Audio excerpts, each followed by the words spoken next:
Hi, and welcome back to Reclamation Radio. I am Dr. Kelly Brogan. And one of the things that I love about my containers is that the women I attract always have audacious questions to ask me. So it's my intention for the musings that I share on these topics to grow the permission field of what's possible, and also to offer relatable reframes that can jailbreak you from your victim stories. So you might notice that I'm a bit more familiar and free when I'm answering these questions in our private spaces. So take a listen and enjoy. Maybe you're doing a lot right. You're working out, you're eating decently, and still your body feels puffy, your hair feels thinner, and your skin feels crepey. You were taught to call that aging, but I am choosing not to. I don't believe that beauty is vanity. I believe it's a hobby. It's a skill. It's something that you can practice and learn at any age.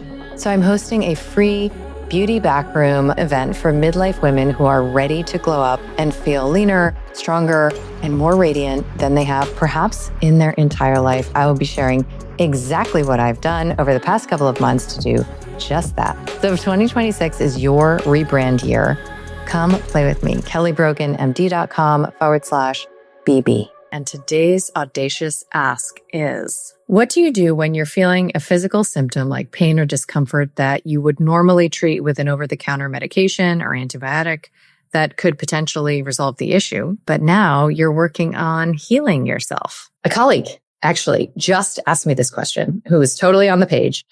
And she was like, what do you do for like pain? And because I have been largely disembodied, if you will, for much of my life, I haven't had much experience with chronic pain or, back issues or headache issues or whatever. That's not been my thing. However, in this past year, I have had several experiences, including, ones I've spoken about here, like when I injured 3 times my ribs, for example. And there's a video that summarizes like what I'm talking about, which is a somatic experiencing modality that I practice with my coach also, Whitney. And it's called pendulation. And while I practice this so that I can learn how to feel and hold feelings, and that's really what it's designed for, and I'll explain what it is in a minute, I have found that for physical pain, like for example, I remember there were a couple of nights where I didn't sleep because I couldn't get into a position in my body where I was not in like acute pain in my rib. I couldn't breathe normally, and I just couldn't sleep. So I had the whole night, to explore how to relate to this sensation. And I have found that pendulation for me is very effective for physical pain, because we imagine that physical pain is like a constant, persistent, unending, stream of torture energy. However, that's not the case typically.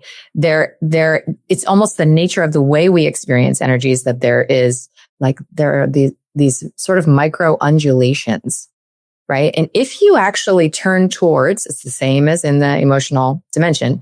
If instead of resisting, fighting, I hate this, how does this go away? Make this go away. How long is this going to take? You just play with little containers of turning towards it with curiosity. It's the same story over and over and over again. This is how you tame the monster. Okay. You'll find it's like way more interesting in terms of the sensation sort of characterization than you might have formerly assumed.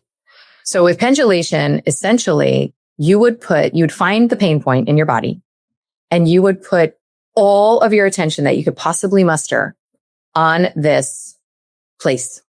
Let's say, it's your knee. And you would just do that to start out for like what feels like 10 seconds. There are many, different, containers you could create, but let's say 10 seconds. And then you find a place on your body that does not have any of that sensation. For whatever reason, for me, it's almost always like the top of my thigh. That's very neutral. And then you put all of your attention, you pendulate, right? You put all of your attention on that place for another 10 seconds. Then you go back and you can do like 3 rounds. And I don't know, like as I was sort of born skeptic, I was very surprised to learn how much this offered me.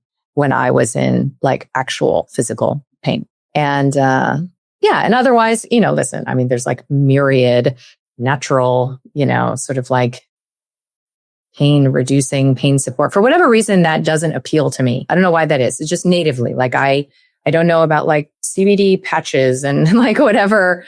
I don't know. I know my colleague, Amanda Vollmer, has written a book on DMSO, and I remember exploring that at the time. There are many, many amazing modalities. And I don't know. I guess it's because I'm invested in learning how to feel what's actually going on inside of me. And I'm sure there could be a ceiling on that. We're just talking about like injuries and, when I've experienced fevers or whatever and body aches and pains, and I guess childbirth, right? I had a couple of babies. I'm interested in the dimensionality of the sensation.